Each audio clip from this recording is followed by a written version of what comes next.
Hi there, welcome back to Diagonal Move. My name's Neil. Today we're going to feature another game in my semi-regular series where I look at games that have, for one reason or another, just made me go, huh? I don't get it. And it's taken me a bit of time to figure out what's going on in a particular game.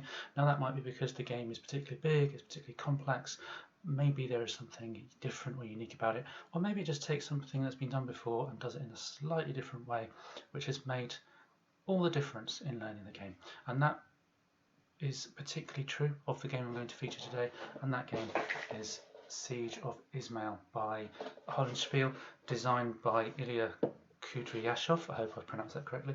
It's a two-player game, and it deals with the Siege of Izmail, which was a period during the 1790 when the Russians encircled and besieged the fortress of Izmail, and the game itself deals with the final few hours of what was quite a long siege lasting 9 months or so, and finally took hold of the fortress.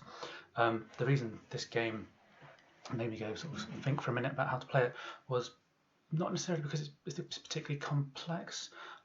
This game is relatively straightforward in many ways compared to the other games I've featured in this series, particularly in terms of the movement and terrain effects and so on. There's not the complexity of some of the games I've featured. But what this game does do is it does things quite differently, and there's some subtlety in how the two sides are asymmetric and how the rules reflect that asymmetry in a siege situation. For example, the setup, just picking an example, the Russians have a relatively fixed position, the Ottomans have a much more flexible position, and the zone of control is a particularly interesting example of how the different conditions for the two sides would have been reflected on the board, to do with zones of control, to do with crossing the river, attacking buildings, that kind of thing, and it goes right down to some of the subtleties of die roll modifiers for the defensive side when you're fighting inside the fortress, in the streets within the fortress, because the defenders know the terrain better than the attackers, and the attackers, when they have to retreat, have slightly different retreat rules, because where are you going to go? Where are you going to go if you're in a fortress and you're attacking a fortress? So anyway, the rules we're going to look at today are the basic rules. There are some more advanced rules that introduce things like a chain of command, command distance, that type of thing. But there's more than enough going on in here for the purposes of this video. I hope you do enjoy it. As always, apologies if I do get anything wrong with the rules. Any mistakes are my own. It is print and play components, so what you can see on the board is not necessarily reflective of what you might get retail. So with that being said, let's go and play Siege of Izmail. Beginning our look at the Siege of Izmail with an overview of the map and the setup. The Russian units in green here are set up. I haven't yet put any of the Ottoman units on the board for a couple of reasons. Firstly, there are some setup peculiarities with the Ottomans, and also it gets quite crowded on the board in terms of counter density and so on after a certain point, and there's some things about the board that we need to take a quick look at. So the first thing really is the Russians have specific setup points. So underneath here, and I hope you can see this, my printer was having an off day, but underneath we have some numbers, and these represent the formation. So we have and the formation for each of the Russian divisions or units is printed on the board, and that's where the Russians have to set up. So we have the 7th there, under here we have the 8th, and so on all the way around the board.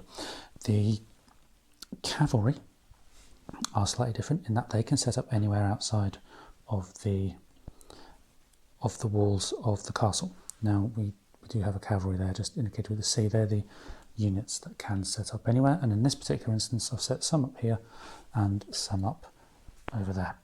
The rest of them are fixed in position. The next thing to note really is we have a river running along here. That's the Danube River, and there are important terrain features to do with zone of control and so on when you cross the river, and movement as well, and I'll get to that as we go through, but the river is an important feature in its own right. We have these walls around the outside, and there's a brown spot on each hex that counts as a wall hex, and again this is important for movement for certain other game features. Just here we have these, they look a little bit like pins from this distance, but they are the artillery, which is a dedicated artillery phase during the Ottomans' turn, and I'll go through the game as I mentioned, looking first at the Russians and then at the Ottomans in terms of the sequence of play. We have several different types of buildings. We have these stone buildings here and here and here and here, and various other places dotted around, and these are the very sturdy defensive positions of the castle. Really worth getting hold of those if you are the Russians, and hanging on to them if you are the Ottomans.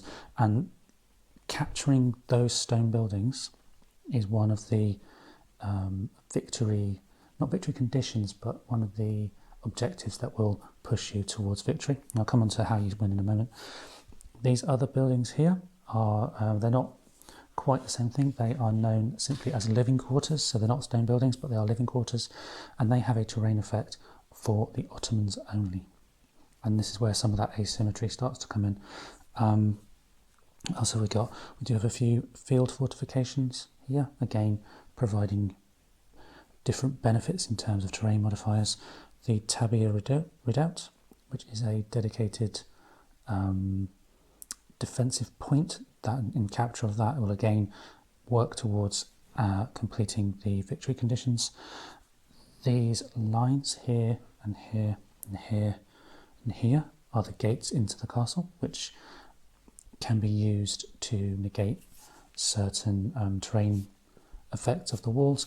And then finally we have these kind of watery sections by the wall. These are known as the fosse. Apparently they're a defensive fosse, and they also have an influence on the terrain modifiers. Okay, so how do we win? Well, you win by, and I hope you can see this, my printer was having very much of an off day, as I mentioned. So if this morale counter gets all the way to the green end, that is a Russian victory. All the way to the red end, that is an Ottoman victory. At the end of 10 turns, the furthest towards one side or the other indicates the winner. If it is in the middle, it's a draw. How do you move this track? Well, down here we have a loss track, and you have a counter for the buildings and then one for each side in the game. And when you capture a building, you move the building marker along. When you get to 5, you move your morale counter and move it back. The same principle with the units that you lose as it is with the buildings. As you move along, you eventually hit that 5 and you move the counter down and reset. So capturing stone buildings and losses incurred and inflicted are two very important items that will move you towards your victory. In addition to that, you will, as the Russian player, you will gain a shift in the morale for capturing the Tabia Redoubt. You will gain shifts in morale for conquering a certain amount of the wall. You will also, as the Ottoman player, if you survive until turn 9, you will have a shift in morale. And also,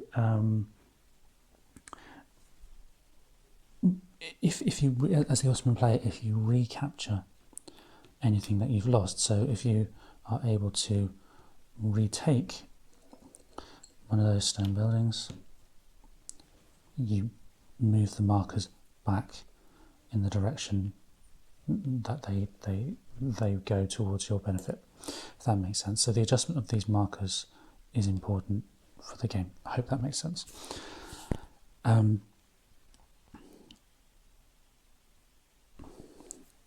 Here we have the turn track. it has a number of timings on it and some greyed out boxes and some green boxes.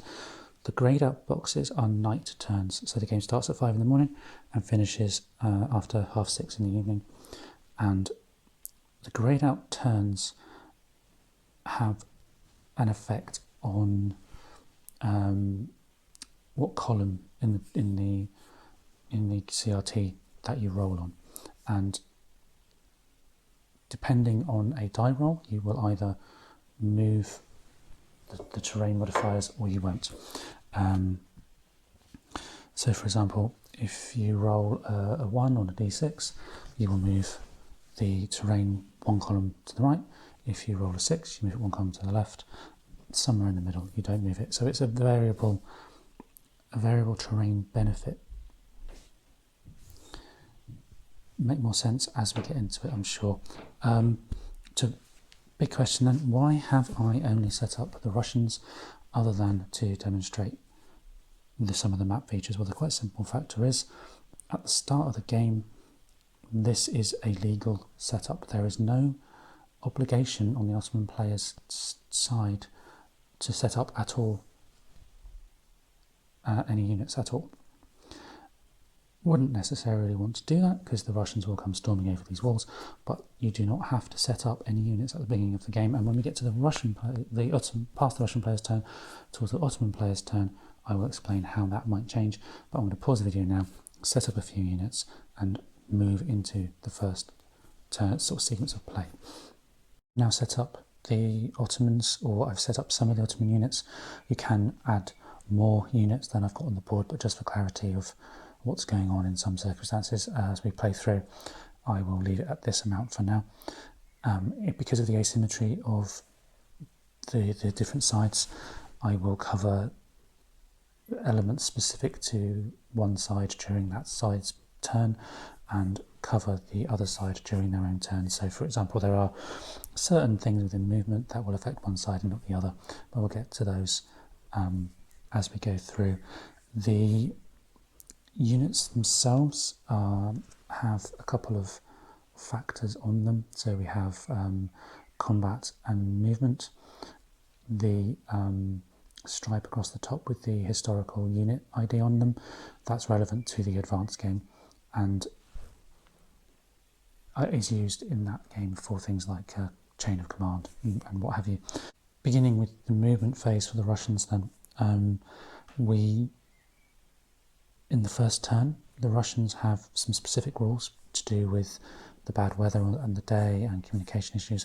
So when you go to activate a formation, whether that you roll a d6, on a roll of 6, that unit doesn't activate. So for example, if we rolled a 5, this unit we could move. On a roll of a 6, this unit we wouldn't, and so on. And that's specific to the first turn. So let's say we've activated this unit and we want to move them across the river. And the units on the river, because they are in boats, they cannot go into each other's zone of control.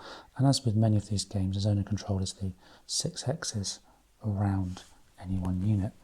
So for example, we couldn't move there because the 2 unit boats are basically banging into each other as they move, but we could perhaps move there. It only costs 1 movement point for most terrain in the game. There are certain features that require more movement points, but in the main it's just the 1 movement point. So let's move some of these guys across. On the land, there is no such restrictions to do with the zone of control, but you do need to pay extra to move over the walls. So for example, that unit there would be 1, 2, 3, 4 to move up, unless they were going through the gate, in which case it would just be 1, because the gates are open. However, of course, in a normal game, you probably wouldn't have the gates open quite like that. The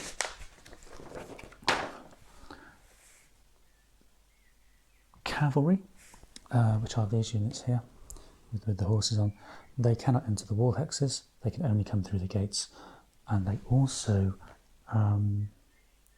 cannot enter the river. or go into any of these stone buildings.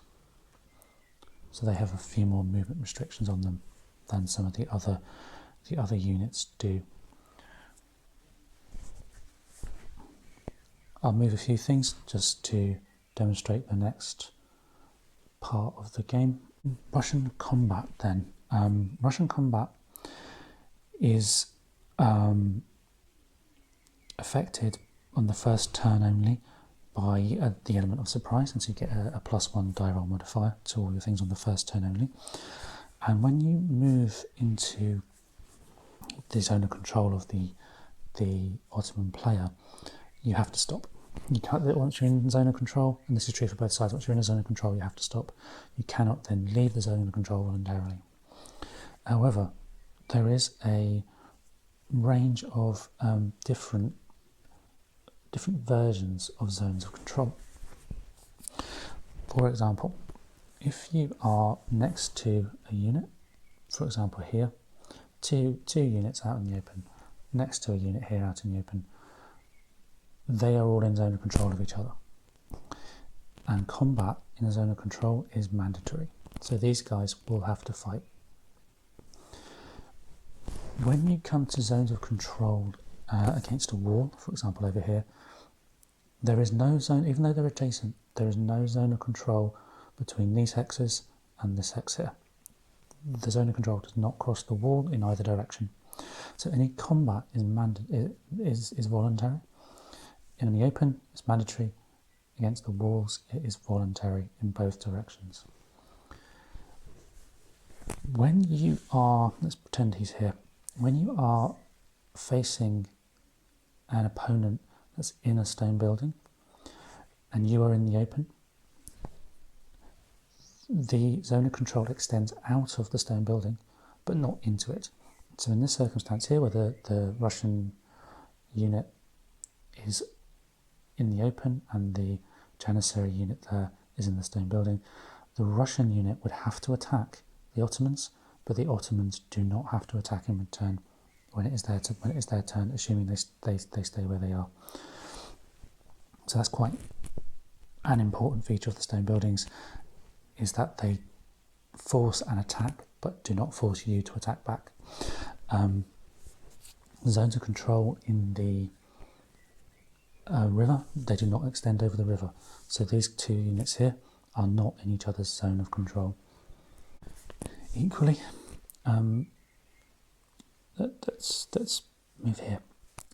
This unit and this unit, we are either side of a fortification, and so these field fortifications, again, the zone of control does not extend into the zone of control, into the field fortification from the outside, so there's no zone of control from this unit to this unit, but there is from this unit to this unit.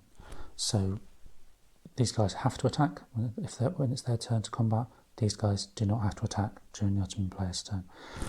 Nuances around zone of control, very important in this game. How does combat work? Well, quite simply, if you are in a zone of control, you have to attack. And so let's say we are here. And for the purposes of this part of the demonstration, we're going to move the units into the open. We're going to do it here. So we have a Russian unit with a combat factor of 2 and an Ottoman unit with a combat factor of 1. When you work out the differences between units, you add all the units on the attacking side together and deduct all the combat values of the defending units. So for example, in this case, it is just a 1. And so we have a combat differential of 1. And then we roll the die, and if we roll, in this case we roll a 4, we would check on the 4 and the 1, and we have a DE result. That's quite simple. When it is a nighttime turn, as it is now, before you apply the result, you would roll again, as I mentioned before, and depending on what you've rolled, you will either move that column to the left or to the right, or not move it at all, depending on what you roll. and that is for the nighttime turns only. You don't do that during the day. So between turns 3 and 8, you don't do that, but there is this nighttime attack value. And of course, if it was the first turn, the Russians would get a +1 to that modifier as well. When you have multiples, you add them both together. So here we would have 4 against 1 with a differential of 3. When it comes to terrain, depending on what terrain you are in, will determine what you add on. And this again is where things like field fortifications and the stone buildings come into play. Because if we were back here, the field fortification would give a combat bonus of +2. So in this circumstance here, with the Russian at 2 attacking across the field fortification to 1, you'd have initially you would have 2 versus 1, but the Ottoman would add on that defensive bonus to have a total of 3. And so then for the Russian player, the combat total would be here. And then again, during those nighttime turns, you roll the dice and so on. Stone buildings, on the other hand, work in a very similar way, but instead they apply a defensive bonus of 3.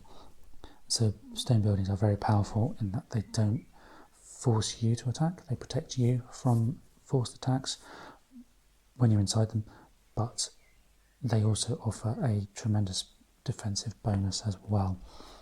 Now, what do these results mean? So it's a very simple system in Siege of Izmail. If it says an E, the player, the piece is eliminated. If it has a number, it's the number of hexes you retreat. And if it's an AT, it's the attacker, D is the defender. Nice and simple. So what does that mean? Well, if you were in this situation, and we rolled that 4 on the +1, the defender would move back 1 space. And then the attacker could move forward. Fairly straightforward.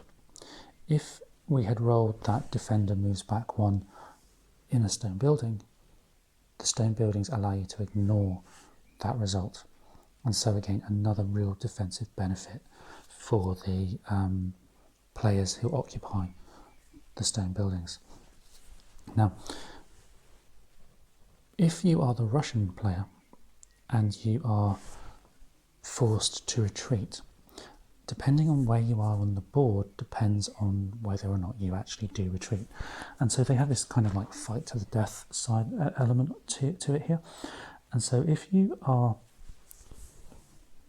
the Russian player and you roll a retreat result and you're forced to retreat either into the river or across a wall, you roll the die, and depending on that die roll, you will either be eliminated, you will ignore the retreat, or on a 5 or 6, you will reverse the result and the enemy will retreat.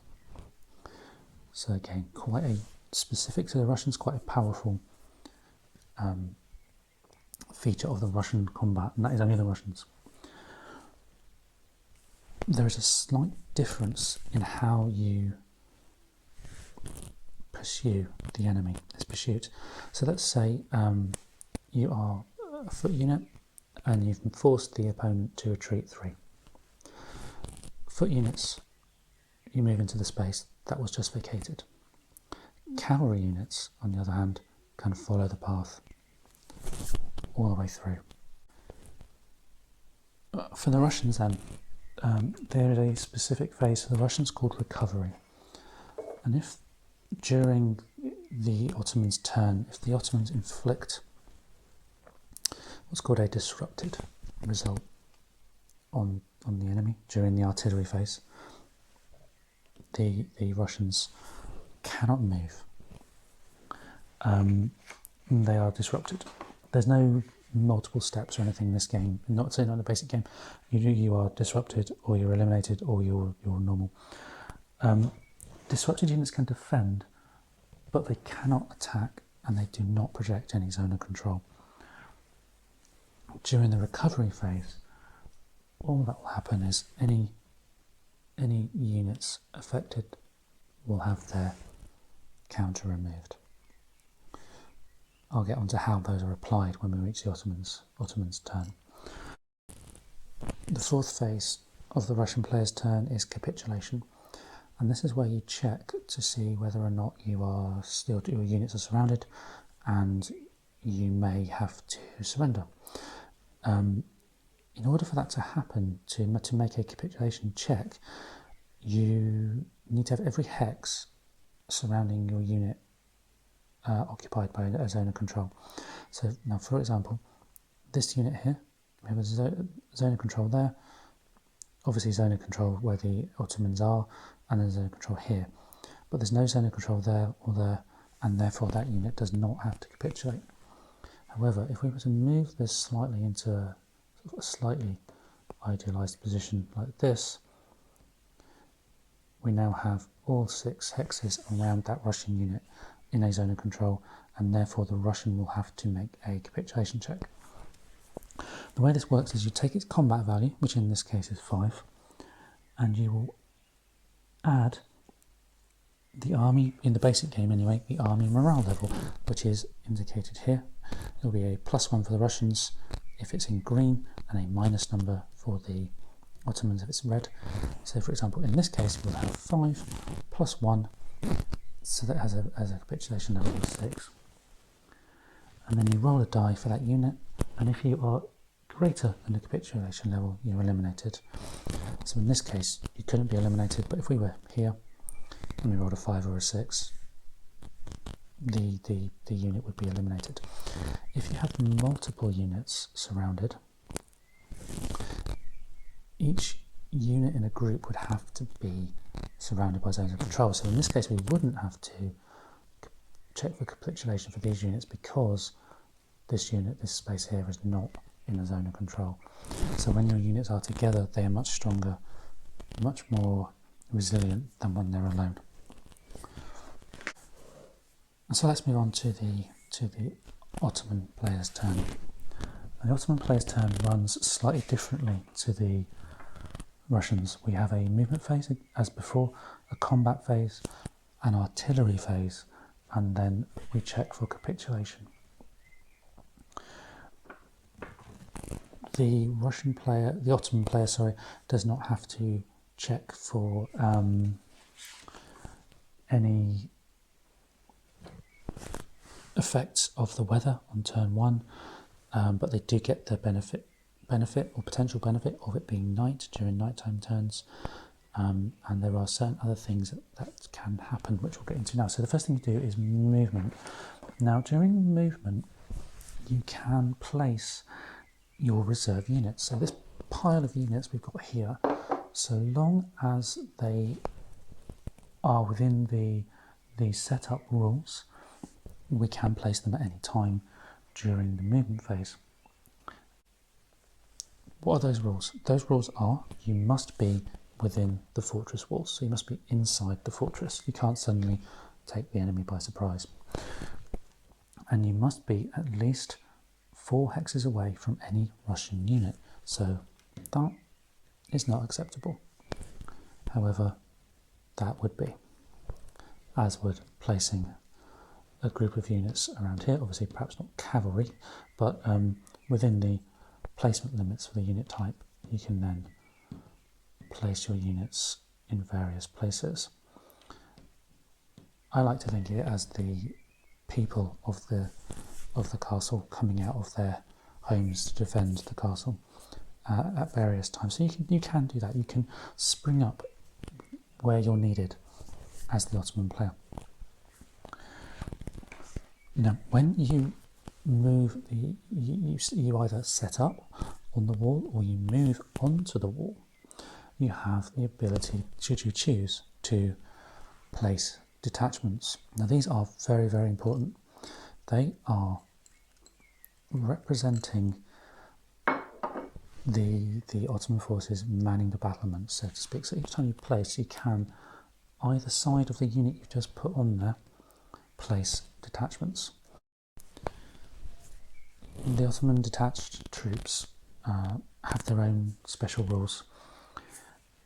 You can place up to 4 of them at one time on adjacent wall hexes. So, for example, you could place a couple here. There's a couple of points on the board where you might be able to place a few more. So, for example, if you place one here, you can place in four hexes. So up to 4 of them, depending where you are on the board. You are limited to the counters you have,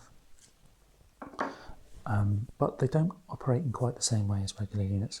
They cannot move, they do not attack on their own, and they do not project a zone of control.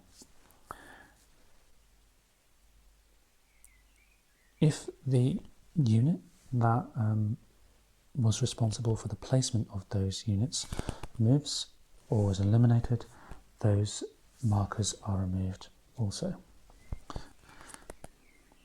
Should a detached troop be attacked during combat by the Russians, the detached troop will have the combat factor of a regular unit within 2 hexes of it, so long as that regular unit is not itself being attacked. So for example, in this situation here, this detached troop would take the combat factor of this regular unit. If that unit was being attacked, it would then default down to a combat factor of 1, the detached troop would. If a detached troop is forced to retreat, it would be eliminated instead. However, they do not count as a loss for the morale purposes. Normally, when you, as I mentioned at the beginning, when you remove a counter or a unit, you move up and down the loss track. You do not do that for detached troops. Okay, so the remainder of combat then, as it applies to the Ottomans. The Ottomans have, really it's mostly a terrain benefit from these living quarters, so these grey buildings. Anyone that comes into a stone building will benefit from its defensive bonus when it's being attacked by the other side, but only the Ottomans get a benefit from the living quarters, and that is a +1 to their defensive total when they're being attacked. Other than that defensive bonus for the living quarters, the Ottomans follow the normal rules for combat, including the normal rules for retreat. So the rules specific to the Russians, in which they have that element of fighting to the death, do not apply to the Ottomans. However, the rules we're about to cover apply to both the Russians and the Ottomans. So, for example, if we have a defender retreats, the Ottomans are attacking the Russians, we have a defender retreats, the defender can retreat the number of spaces required. However, they cannot retreat through a zone of control, so you cannot retreat this way. Should you have to move through a zone of control, you would be eliminated. You do not retreat through another unit. So if we are forcing this unit to retreat, it would not be able to retreat this way or this way because of the zone of control. It would have to come this way. We do not go through the other units. We instead force that unit to move back in order to allow the retreating unit through. If you cannot fulfill these conditions, you would be eliminated, except of course for those specific Russian rules regarding fighting to the death. The third phase for the Ottomans is the Arterial Phase, and this is where we get to use these cannons that are printed on the board. So long as you have a unit that's projecting a zone of control onto a cannon, you can fire it. Cannons on the walls can only fire outside the walls. Cannons along the coast can fire in any other direction, as can the cannon on the tabula reduce. All you do with the artillery phase is you roll for whether or not you have eliminated or disrupted the unit based on the d6 roll and the table. So, and the distance is away from the cannon. So for example here we have a distance of 1. This unit's projecting a zone of control. We can fire this cannon on this unit. On a roll of 4 or 5 we will disrupt it. On a roll of a 6 we will eliminate it. And as the unit gets further away, the effect of the cannon becomes less. But every cannon that can fire is fired, and that can potentially be significant. The detached troops, while they don't project a zone of control, they do have the ability to fire cannons if they are adjacent to a cannon, which is slightly different to the regular zone of control rules for the detached units. But so for example this one here, so long as we were legal, this unit could fire that cannon because it's adjacent to it. Then we check for capitulation again. There's no recovery for the Ottomans like there is the Russians, and again same rules apply with capitulation. You have to completely surround the enemy in terms of their zones of control. Okay, so let's do a quick example of play. There's a lot of little rules, I appreciate, with this game, so let's just see how it all fits together. We'll just play these two units down here, and we'll try and land our units on the beach, so to speak, the other side of the river Danube. It's the first turn, it's a nighttime turn, so what we're going to do is we need to roll a die as the Russian player to see if the unit will activate. So we'll start with this one. On a roll of 6, this unit does not activate. This unit on a roll of 1 does. And so we will follow those movement rules for crossing the river with our unit. So we'll just go 1, 2, 3, 4. 1, 2, 3, 4, 5. 1, 2.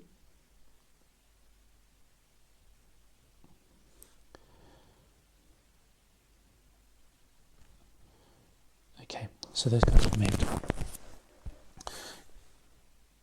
We do not at this point have any combat, so we're going to skip that phase. There's no need to recover and there's no capitulation. So we're now moving on to the Ottomans. Now the Ottomans are going to do some movement. So they're simply going to move through. We will set up a couple of extra units because that seems like a sensible idea to try and stop the... Need to be 4 hexes away, 3 hexes away. Okay, try and stop the Russians in our next turn, and then we will actually move those a bit closer.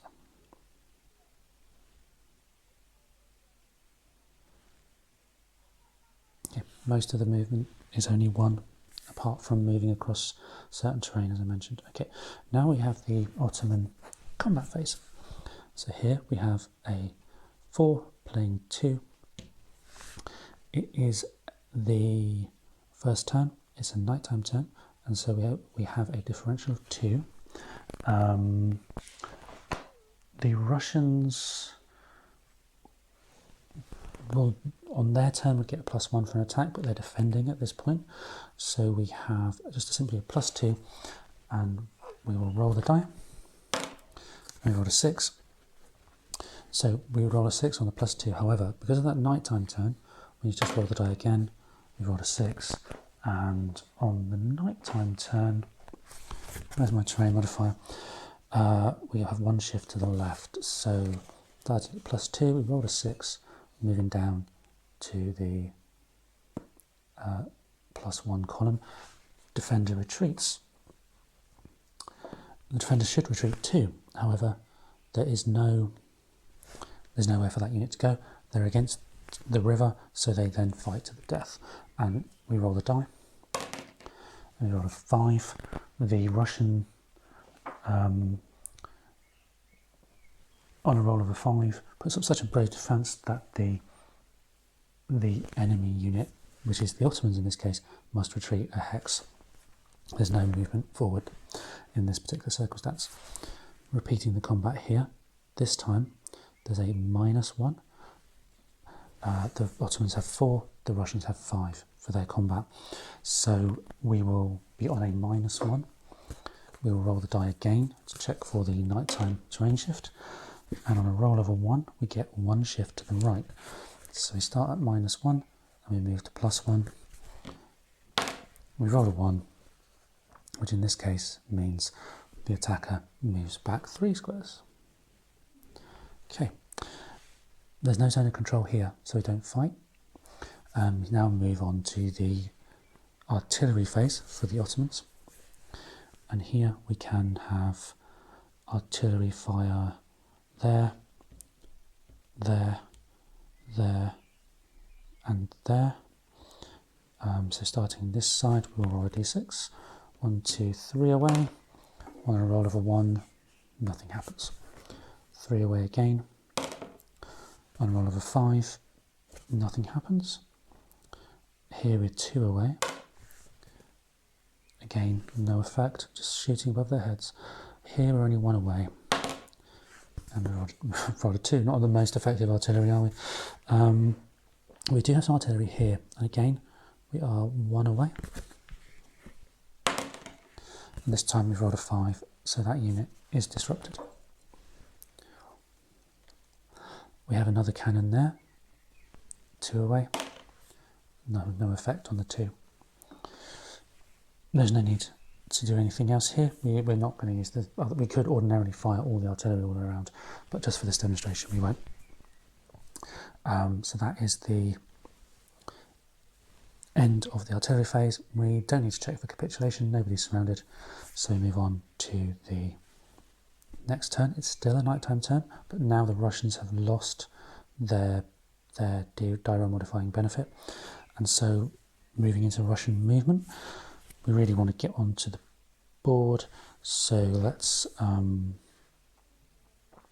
need to roll for activation this time. There's no first turn communication issues, so we can simply just move as we choose. So we'll move here, have to stop because of the zone of control. Again, we have to stop. That's 2, 3, 4.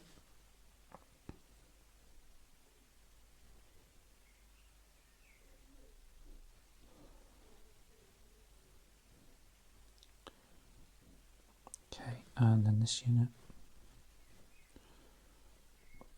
We very foolishly left a stone building available as the Ottoman player. It's just a case of whether or not we can get to it. 1, 2, 3, 4. 1, 2, 3, 4. Doesn't look like we can. 1, 2.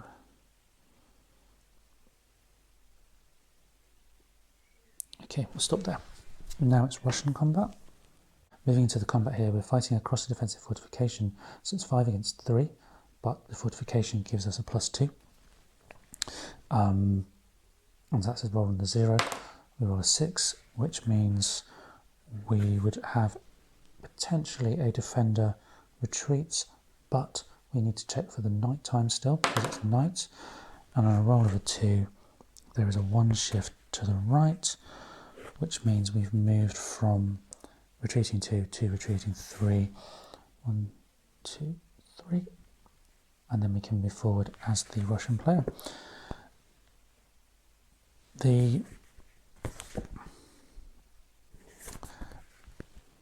Here,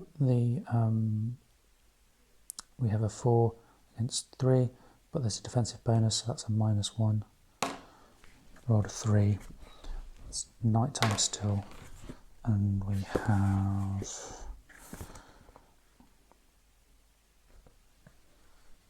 a 4 moving.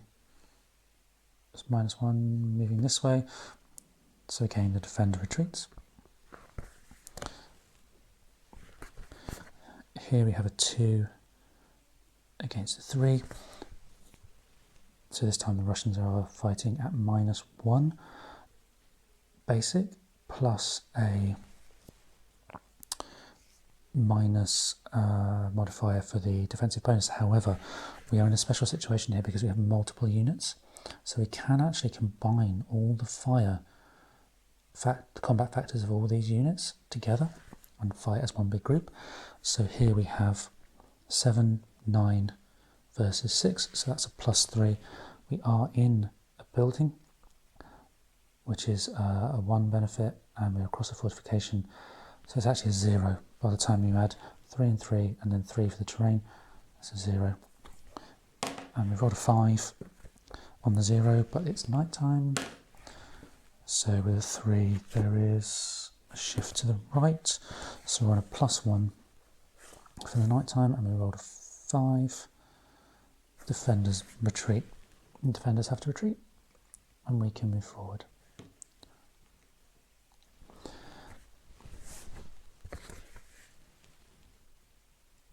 Again, we have another defensive bonus here, so that's 5 versus 4, so it's -1 after the defensive terrain.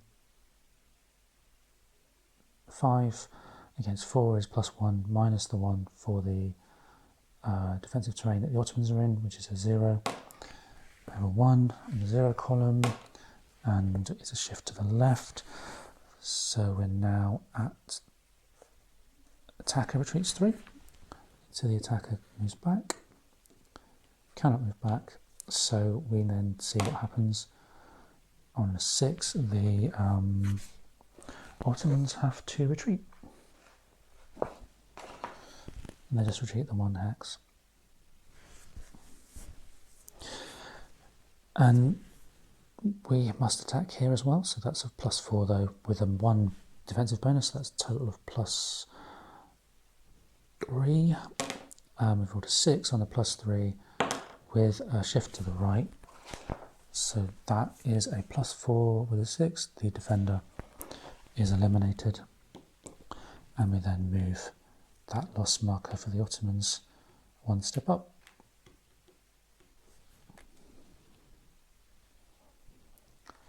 We recover as the Ottoman player now, the Russian player now. Simply remove the counter and then check for that capitulation, but nobody's surrounded at the moment, so don't worry about that. And we have the Ottoman turn. The Ottomans can add more units should they choose to, which is probably a sensible idea, within a certain number of hexes. So you see how quickly we can reinforce as the Ottoman player. We can then move to take up positions of power, or ideal defensive positions, perhaps is a better phrase, and then we can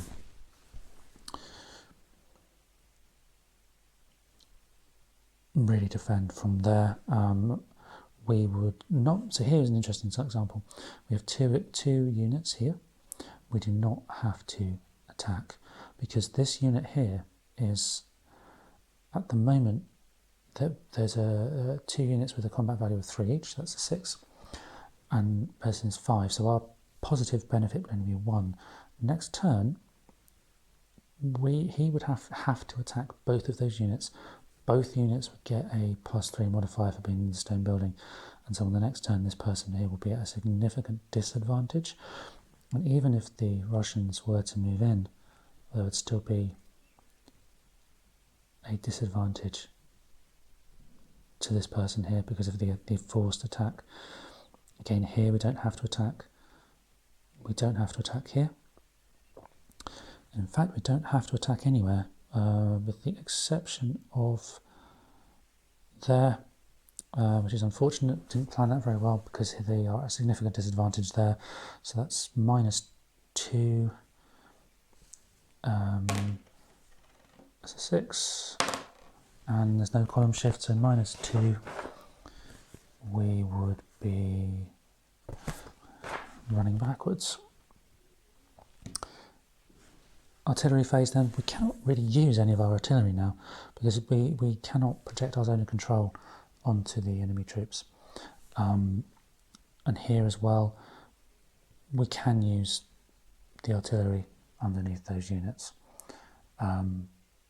But I won't at this point because you saw that last time.